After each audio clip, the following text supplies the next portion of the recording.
BRS party పిలుపు మేరకు లగచర్ల రైతులను వెంటనే విడుదల చేయాలని డిమాండ్ చేస్తూ గజ్వేల్లోని డాక్టర్ బిఆర్ అంబేద్కర్ విగ్రహానికి పూలమాల వేసి వినతి పత్రాన్ని ఇస్తూ నిరసన కార్యక్రమం చేపట్టారు. గజ్వేల్ నియోజకవర్గ ఇన్ఛార్జ్ వంటేరు ప్రతాప్ రెడ్డి. ఈ కార్యక్రమంలో బీఆర్ఎస్ గజ్వేల్ నియోజకవర్గ నాయకులు, ప్రజాప్రతినిధులు పాల్గొన్నారు.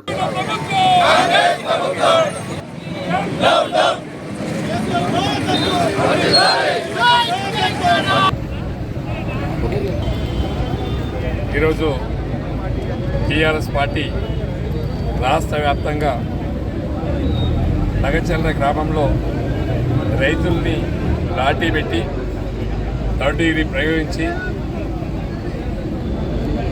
జైల్లో పంపించిన విధానం మీద యావత్ రాష్ట్రంలో ఉన్నటువంటి రైతాంగం అంతా కూడా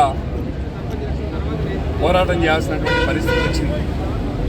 వాళ్ళ భూములు వాళ్ళకే కావాలని, మాకు బతుకు తెరువు లేదని, మేము రెక్కాడితే కానీ డొక్క నిండని జీవులమని లగచర్ల ఎస్టీలు, లంబాడీలు రోడ్డు మీదకి వచ్చి రేవంత్ రెడ్డి గారు అన్న తిరుపతి రెడ్డి గారికి, కొండరెడ్డి గారికి, రేవంత్ రెడ్డి గారికి మీ సొంత నియోజకవర్గం ఇది, ఈ నియోజకవర్గంలో మేము ఓట్లేసి గెలిపించినాం, మమ్మల్ని కాపాడని చెప్పి కాళ్ళ వేళ్ళ పడ్డా కూడా రేవంత్ రెడ్డి గారు ఒకసారి ఫార్మా విలేజ్ అని, ఇంకోసారి ఇండస్ట్రియల్ కారిడార్ అని రకరకాలుగా చెప్పుకుంటూ అక్కడ ఉన్నటువంటి రైతుల్ని పోలీస్ లాఠీ పెట్టి జులిపిచ్చి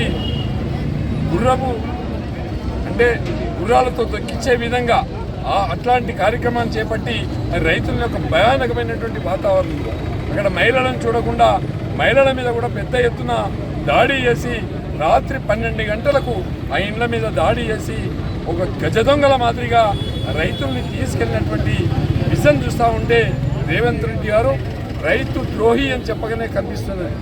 ఇలా తెలంగాణ రాష్ట్రంలో ఒక ముఖ్యమంత్రిగా ఆయన ఇచ్చిన హామీలన్నీ కూడా పక్కన పెట్టుకొని హామీల్ని తప్పిపుచ్చుకోవడానికి, ప్రజల నుంచి డైవర్ట్ చేసుకోవడానికి ఈ సంవత్సర కాలంలో రోజుకొక డ్రామా తెర మీద తీసుకొస్తున్నాడు.